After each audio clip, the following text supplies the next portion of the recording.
And then I imagine that you're probably running into one of the objections is probably people that like don't want to be on camera. They're uncomfortable. They're worried like, is it going to be good enough? What if I Sure. say something wrong? Like all those sort of interrelated issues. Are you finding that like for your clients that have like seen you, known you, is that part of the conversation, or are they already like past that by the time they're kind of talking to you? And sort of like, how do No, you handle that issue there's when it does come up? definitely there are definitely people that are talking to me that are afraid to get on camera.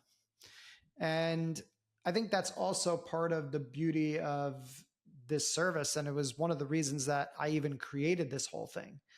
Like, going back to like how the first client that I worked with on that did what is now video on easy mode, was a friend of mine who was just absolutely deathly afraid of camera.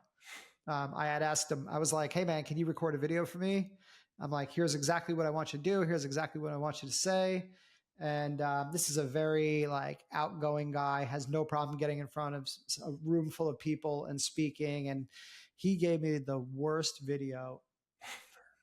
And I'm like, man, I don't even know how this is not workable. And I said to him, I was like, hey, come join me in this studio and I'm going to ask you a bunch of questions and just answer them. Just tell me a little bit about the business, just answer the questions. And 20 minutes later, we had enough to cut 10 videos. And that's when I realized I'm like, I got something here, because I just make the process of gathering that information out of you, and just make it very comfortable because it could be very conversational, or depending on people's level of experience with the camera, it could be more structured, I would say. Right. Yeah.